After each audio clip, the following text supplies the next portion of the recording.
안녕하세요. 베리드림입니다.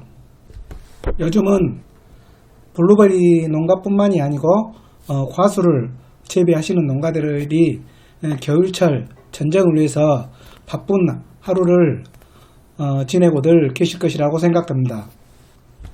많은 분들이 겨울철에는 전쟁이 가장 중요하다고 생각하시고 전쟁에만 온 힘을 기울이시고 또 전쟁이 끝난 이후에는 농한기처럼 잠깐 쉬는 계절로 많이들 생각하고 계십니다.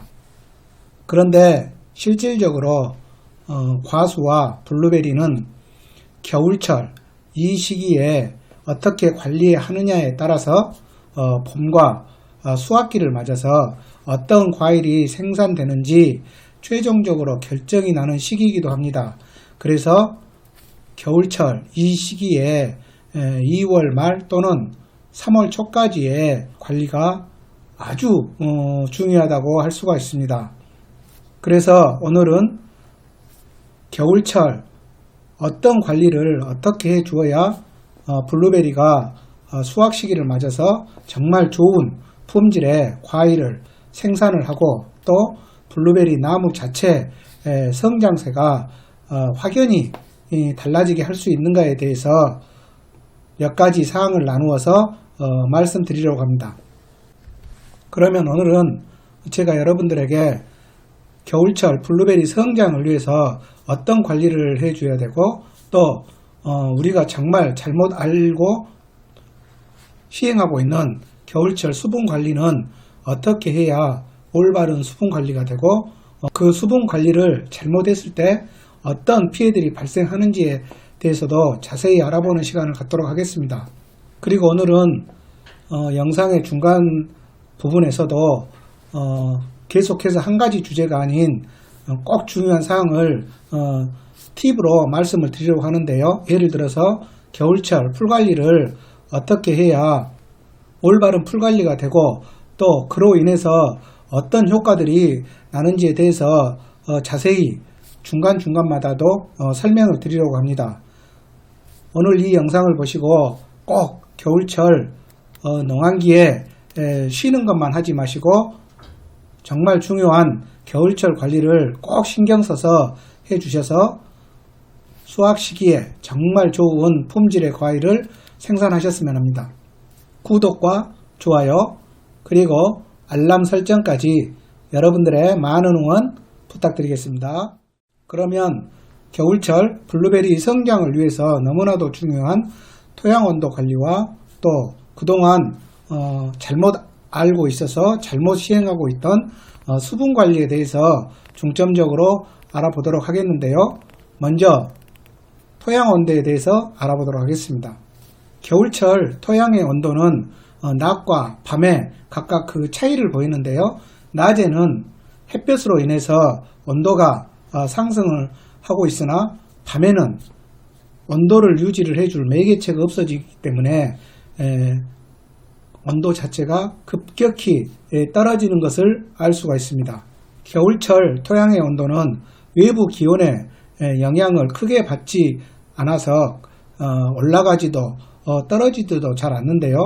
특히 블루베리 재배 방법이 화분 재배가 되었던 두둑 재배, 즉 노지 재배가 되었던 그 재배 방법에 관계없이 블루베리 식재지에 멀칭이 제대로 되었다는 전제하에서 토양의 온도는 외부 온도와 관계없이 식영하로 잘 쉽게 말해서 0도씨 이내로 잘 떨어지지를 않습니다.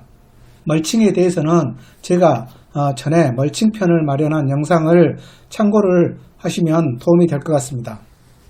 겨울철 토양 온도가 중요하다고 말씀드리는 이유는 토양의 온도는 뿌리가 수분을 흡수하고 양분을 흡수하게 해서 성장을 하게 하거나 또는 휴면을 하게 하는 그 조건을 만들어내는 기준이 되기 때문인데요.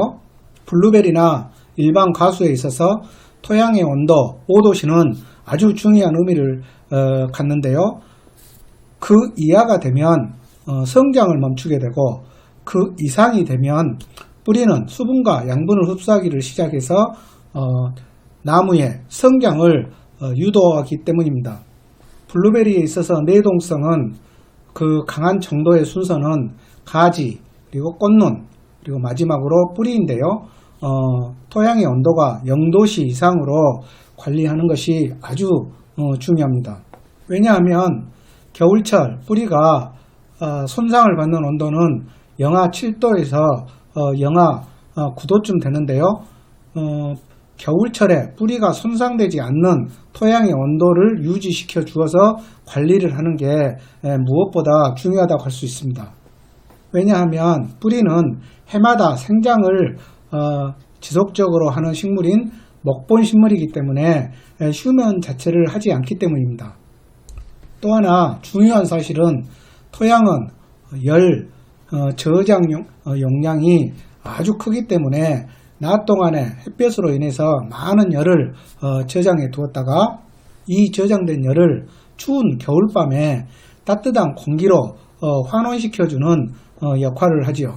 그래서 겨울철에도 블루베리 식재지나 또는 일항에 나 있는 잡풀들을 꼭 제거를 해 주셔서 낮에 토양이 햇볕을 충분히 흡수할 수 있도록 잡풀 제거를 꼭 해주셔야 합니다. 왜냐하면 만약에 겨울철에 잡풀들을 그대로 방치해 두시면 낮 동안에 햇빛이 그 잡풀들에 의해서 반사시켜버리는 역할을 하기 때문에 토양이 열을 축적을 할 수가 없습니다. 그래서 저장 창고는 큰데 축적된 열이 없기 때문에 추운 겨울밤에 따뜻한 공기로 환원시킬 에너지가 없게 되는 것입니다.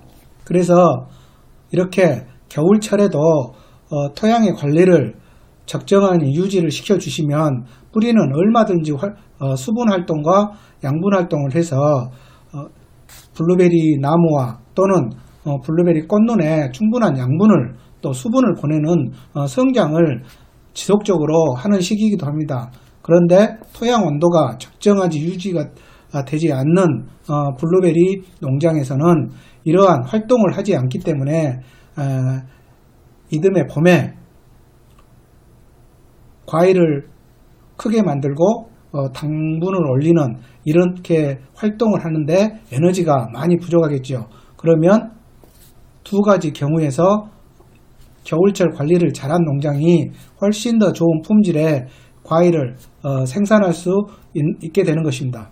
그리고 두 번째로는 겨울철 수분 관리에 대해서 알아보겠습니다. 겨울철에 수분 관리는 어떻게 해야 될까요?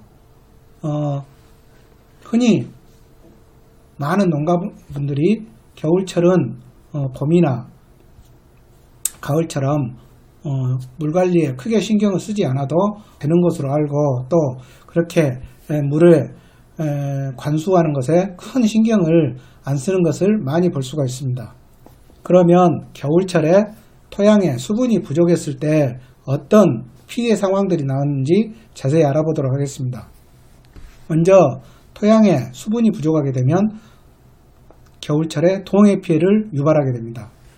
그 이유는 전에 말씀드린 것처럼 토양은 열을 저장할 수 있는 창고가 크기 때문에 만약에 토양의 수분이 충분하면 복사열로 인해서 그 창고에 더 많은 열을 가둬두게 됩니다. 그러면 그 많이 가둬둔 그 열들은 추운 겨울밤에 다시 따뜻한 공기로 환원하는 에너지 역할을 하게 돼서 동해를 예방하게 됩니다. 그래서 이 토양의 온도 그리고 토양에 있는 수분이 증발을 막기 위해서 멀칭의 중요성이 아주 중요하다고 강조를 하는 것입니다. 그리고 두 번째로 겨울철 토양에 수분이 부족하게 되면 가지 마름병 피해를 가져오게 됩니다. 토양에 수분이 부족해서 수분 공급이 원활하게 되지 못하게 되면 겨울 찬바람에 토양이 얼어서 탈수 현상이 나타나게 됩니다. 그런 탈수 현상이 자주 반복을 하게 되면 가지마름병이 발생을 하고요. 심한 경우에는 꽃눈에 직접적인 상해를 가하기도 합니다. 우리가 겨울철에 수분 관리를 소홀히 하고 또 다른 계절에 비해서 신경을 쓰지 않은 이유는 겨울철에는 블루베리가 휴면을 하기 때문에 쉽게 말해서 잠을 자는데 굳이 물을 다른 계절에 비해서 많이 먹지 않을 것이다 라는 막연한 상식을 가지고 접근을 했기 때문인데요. 이처럼 블루베리 뿌리는 겨울철에도 휴면에 들어가지 않기 때문에 계속해서 토양의 온도만 유지가 되면 활동이 하는 것을 알 수가 있습니다. 그런데 그 활동을 하고 있는데 수분 공급이 해주지 않으면 첫 번째로 동해 피해가 발생이 되고 두 번째로 가지 마름, 그리고 심한 경우에는 꽃눈 상해까지 나는 막대한 피해를 볼 수가 있는 것입니다. 오늘은 이처럼 쉽게 넘어갈 수 있는 겨울철 정말 중요한 블루베리 관리 방법에 대해서 알아보았습니다. 이제는 겨울철에도 토양의 온도 관리와 그리고 블루베리 배지와 또 일항에 난 잡풀들을 꼭 정리를 하셔서 토양의 온도를 적정하게 유지시켜 주셔야 되고, 수분 관리도 항상 신경을 써서 만전을 기해 주시면 블루베리는 수확 시기에 아주 좋은 과일로 여러분에게 보답을 하리라 생각합니다. 구독과 좋아요 그리고 알람 설정까지 여러분들의 많은 응원 부탁드리겠습니다. 감사합니다.